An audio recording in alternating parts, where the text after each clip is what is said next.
Assalamualaikum warahmatullahi wabarakatuh. Alhamdulillahi rabbil alamin. Allahumma salli ala sayyidil mursalin sayyidina Muhammadin wa ala alihi wa sahbihi ajma'in. Alhamdulillah, Allah izinkan kita untuk menambah ilmu dalam rangka mensukseskan program Husnul Khotimah. Setelah kita memiliki program Husnul Khotimah, saatnya kita untuk mengeksekusi program tersebut dalam sebuah pelaksanaan. Insya Allah, Malaikat Israel bertemu dengan kita, atau kita menemui Malaikat Israel. Malaikat Israel akan datang dengan senyum. Tuhfatul mu'min al-maut. Hadiah orang beriman adalah kematian. Insyaallah. Mukminin rahimakumullah, sahabat Al Quran, keluarga Darul Istiqomah, dan siapapun kita, saudaraku, sahabatku, kita lanjut pengajian tempo hari tentang urgensi kepemimpinan dalam Islam. Kita janjikan dulu apa sih hadiah bagi para pemimpin yang adil itu. Tapi perlu dicatat, ingin menjadi pemimpin yang adil, dan itu adalah amal soleh yang paling utama.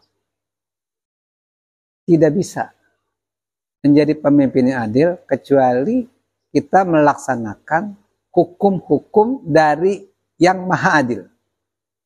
Siapa? Hukum Allah. Kalau kita ingin menjadi orang yang adil, pemimpin yang adil, sementara yang digunakan bukan hukum Allah, rasanya sulit untuk mencapai keadilan. Jadi kalau ingin adil, gunakan sumber yang maha adil, Allah Subhanahu wa Ta'ala. Karena itu, kita ingat sejarah sedikit. Setback sebentar. Raja Tolut itu adil. Maka dilanjutkan oleh menantunya Nabi Daud. Juga beliau Nabi Daud adil. Bahkan keadilannya melebihi lagi setelah Nabi Sulaiman, putranya Nabi Daud, melanjutkan kekuasaan Nabi Daud. Atau Nabi Sulaiman itu adalah cucunya Tolut.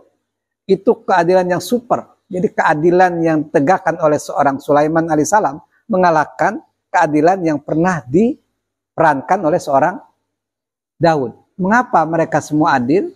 Karena mereka semua, Tolut, Nabi Daud, dan Nabi Sulaiman, menggunakan kekuasaannya menjalankan hukum-hukum Taurat. Jadi hukum Allah yang diterapkan, sehingga mereka jadi adil. Itu yang pertama. Kita catat banget. Nah, berikutnya sejarah bertemu lagi pemimpin yang melebihi adil Nabi Sulaiman. Siapa? Baginda Rasul Muhammad Sallallahu Alaihi Wasallam. Sampai ketika beliau wafat pun para sahabat kehilangan luar biasa. Sahabat tuh sedih, melebihi sedihnya ditinggal oleh ayah ibu mereka, ditinggal wafat oleh anak-anak mereka. Karena Rasul tuh merasakan nikmat di bawah kepemimpinan Rasulullah Nabi Muhammad SAW selama 13 tahun di Mekah, ya, terutama kaum muhajirin nih. Ya, meskipun Nabi belum diberi kekuasaan oleh Allah, nggak bisa memimpin kota Mekah. Begitu beliau sampai di Madinah, Yasrib menjadi Madinah, 10 tahun di Madinah memimpin negara Madinah. Itu sahabat ketika Nabi wafat kehilangan. Saya sudah sampaikan dulu kisah bagaimana para sahabat tidak memiliki pemimpin yang adil sampai 3 hari jenazah beliau ditunda untuk dikuburkannya. Begitu terpilih pemimpin yang insya Allah adil, yaitu siapa? Abu Bakar Siddiq, baru Rasul dimakamkan. Jamaah rahimakumullah. Nah, sekarang saya ingin menyampaikan, tahu saya banyak teori banyak. Jadikan diri kita menjadi pemimpin yang adil, Pak, Ibu. Kamu minum rahimakumullah. Jadikan. Tak usah terlalu berharap orang lain yang adil. Lakukan untuk diri kita. Kalau kita menjadi pemimpin yang adil 1 hari, itu seakan-akan sama dengan ibadah 60 tahun. Begitu ya. Jadi kalau kita 2 hari jadi adil, Masya Allah. Siapa pemimpin adil yang pertama? Ini tingkatannya keluarga. Kita ini laki-laki adalah kepala negara di negara mini.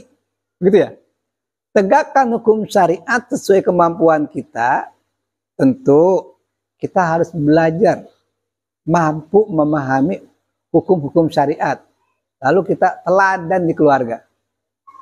Pada saat seorang laki-laki menerima, ya, menyambut ijab kabul dari wali nikah, ya, qabil tu nikah, aku terima nikahnya si A binti si B dengan mas kawin sekian dibayar tunai. Nah saat itu seorang laki-laki tadi, kita nih, sudah berniat ingin menjadi pemimpin yang adil. Pemimpin yang punya kapabilitas, kemampuan, dan keteladanan untuk keluarga. Nah, kita berkeluarga nih. Dan 1 hari, 2 hari, mudah-mudahan sampai 50 tahun lebih. 50 tahun kita menjadi pemimpin yang adil. Menjadi public figure di keluarga yang memang memberikan contoh teladan. Jujurnya, cintanya kepada keluarga, pokoknya bagus semua deh. Silakan baca bagaimana Rasul teladan di keluarganya. Begitu ya. Insya Allah ini ibadah kita itu seakan-akan kalau 50 tahun, 50 dikali 1 tahun berapa hari itu ya? Dikalikan lagi 60 tahun. Itu berapa tahun kita itu ibadah seakan-akan melampaui umur kita. Nikmat. Nah, yang kedua, saya yakin insya Allah ya kita tuh bisa asal punya tekad. Ini program Husnul Khotimah ini. Ya. Ya, ini proyek besar. Menjadi pemimpin adil itu proyek besar untuk menggapai Husnul Khotimah. Jadi kalau tadi kami sebutkan sebelumnya, sahabat Nabi menangis sejadi-jadinya. Bingung, merasa resah, gelisah, galau. Rasul wafat karena ditinggalkan oleh pemimpin yang adil. Kalau seorang kepala keluarga adil, kata-katanya tidak menyakitkan, jadi contoh teladan di keluarganya. Ketika sang suami atau sang bapak itu wafat, waduh, kehilangan semua ini keluarga. Jadi kita, Masya Allah, bahagialah. Ini proyek Husnul Khotimah. Kalaulah seseorang tadi dikasih amanah sebagai ketua RT, kalau kita sekarang ini, jadilah ketua RT yang adil. Nanti meningkat lagi ketua RW yang adil, lurah yang adil, camat yang adil. Sampai nanti kepala negara yang adil. Kalau zaman sekarang ini katakanlah presiden yang adil. Saya yakin, kalau seorang presiden yang adil tadi, memberikan contoh teladan yang baik, begitu ya, maka rakyatnya, ini di negeri kita berapa rakyat? Di negeri kita ini. Berapa juta? Berapa? Ya segitulah. Semua menangis. Jangankan manusia, binatang pun menangis. Menangisi pemimpin yang adil tadi pulang menghadap Allah. Nah gitu ya. Masya Allah. Ini nikmat sekali jadi pemimpin yang adil. Mengalahkan 6 kelompok yang lain. Saya bacakan hadisnya. Ini hadis luar biasa sahihnya. Ini dalam Takhrijul Hadis. Ini hadis ini diriwayatkan oleh Imam Bukhari, Imam Muslim, Imam Malik, Imam Ahmad, Imam At-Tirmizi, An-Nasai, Ibnu Huzaimah, At-Tahawi, Al-Baihaqi. Banyak banget di hadis. Ini hadis Masya Allah sahih. Apa bunyinya? Kita hafal semua ini Bapak Ibu. Mukmin mukminat. Saya yakin. Saking populernya hadis kita lupa sekarang. Apa bunyinya? Bismillahirrahmanirrahim. An Abi Hurairah radhiyallahu anhu anin Nabi sallallahu alaihi wasallam. Jadi Abu Hurairah ini berkata Rasulullah SAW, bersabda Nabi, sab'atun yudhilluhumullah fi dhillihi yauma la dhilla illa dhilluh. Ada 7 macam manusia yang nanti 7 macam manusia ini di dalam naungan Allah. Di mana hari nanti tidak ada naungan kecuali hanya yang menaungi hanyalah Allah. Itu di yaumul mahsyar nanti. Satu, al-imamul adil. Pemimpin yang adil, kepala keluarga yang adil, RT yang adil, sampai kepala negara yang adil. Itu ranking pertama. Yang kedua, baru nih, wasyabun nasya'a fi ibadatillah. Remaja yang hobinya ibadah kepada Allah. Bukan orang tua. Kalau orang tua sih memang udah waktunya ibadah, besok lo ketemu malaikat Israel. Ini masih remaja, sudah taat. Yang kedua, yang ketiga, warajulun qalbuhu mu'allaqun fil masajid. Seseorang yang hatinya tertambat dengan masjid. Digambarkan itu masjid adalah rumah dia, rumah utamanya. Ya, tidak betah sholat kecuali di masjid berjamaah di awal waktu. Di masjid pun ada takmirnya, tidak hanya sekedar untuk sholat. Bagaimana masjid itu juga mengurusi urusan sosial, ekonomi, dan macam-macam. Ini mu'alaqun bil masajid. Yang berikutnya apa? Warajulani tahabba fillahi ijtama'a alaihi wa tafarraqa alaihi.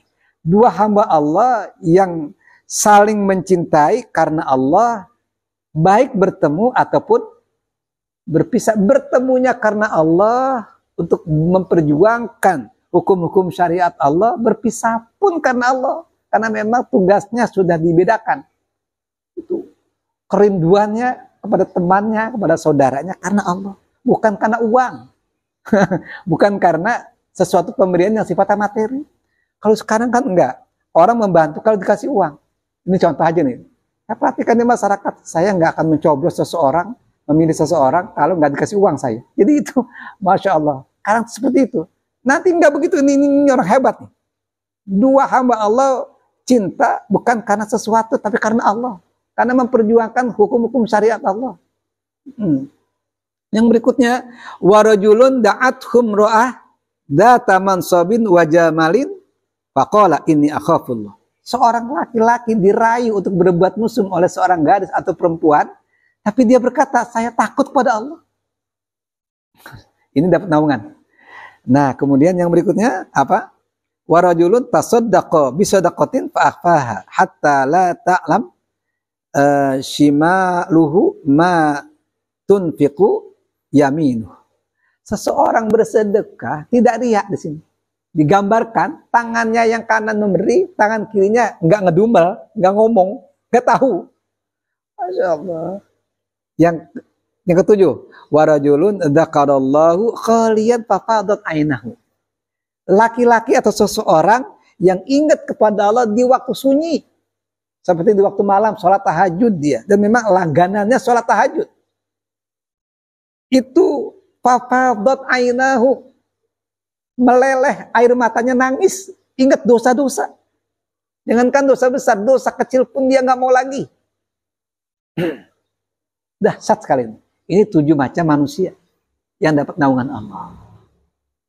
Ternyata yang 6 itu, ya, dari anak muda yang taat ibadah sampai dengan tadi apa?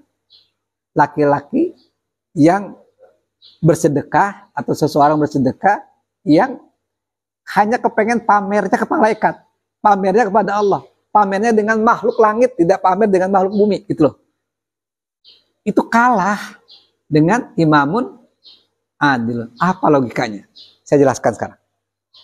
Terjadinya atau terwujudnya pemuda yang ahli ibadah, kemudian munculnya manusia-manusia yang tertambat dengan masjid, munculnya 2 manusia yang saling mencintai, munculnya laki-laki yang tidak mau berbuat zina dengan gadis meskipun dia diajak oleh gadis, nggak mau, munculnya seseorang yang bersedekah dengan tulus ikhlas, itu terjadi karena bimbingan pemimpin yang adil.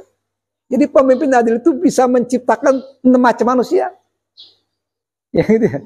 Masya Allah. Makanya di masa Rasul itu dan sahabat itu 6 jenis manusia tadi, anak muda yang soleh, gitu ya. Sampai tadi saya nggak ulangi lagi dah ini ya. Itu terwujud karena adanya pemimpin yang adil. Tapi kalau pemimpin itu zolim, sulit sekali menemukan ya anak muda yang ahli ibadah. Sulit, Pak. Karena pemimpin itu public figure. Ya, contoh teladan, role model itu. Saya ngebayangin kalau pemimpinnya ahli Quran. Tidak hanya sekedar membacanya. Ya, tapi paham banget dengan ilmu tafsirnya, ilmu hadisnya. Tentang peradaban Islamnya. Tapi tidak sekedar tahu. Tapi dia mencontohkannya dengan baik. Jiwanya sudah sampai ke akhirat. Jadi role model. Uswatun hasanah. Masya Allah. Kita rindu. Dan ternyata sudah lebih 13 abad lebih. 1 abad sudah. 1 abad. Kita tidak menemukan sosok di dunia ini. Pemimpin yang adil di tingkat dunia. Tingkat nasional pun belum. Tapi insya Allah kalau tingkat keluarga bisa. Bisa. Ya. Jadi semakin di bawah bisa kita usahakan. Tergantung kita mau nggak. Ke atasnya lagi lebih berat tuh. Nah, mudah-mudahan kita masih diberi kesempatan oleh Allah umur panjang. Sehingga bisa bertemu dengan pemimpin yang adil. Kalaupun tidak, kita adalah hamba-hamba Allah yang berusaha memperjuangkan munculnya pemimpin yang adil di bawah sistem dari zat yang adil. Itu sistem Allah. Insya Allah.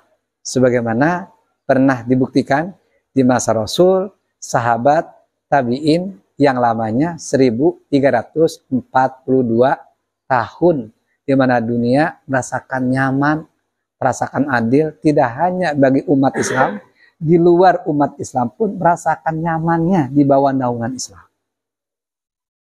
Hadanallahu wa iyyakum ajma'in. Assalamualaikum warahmatullahi wabarakatuh.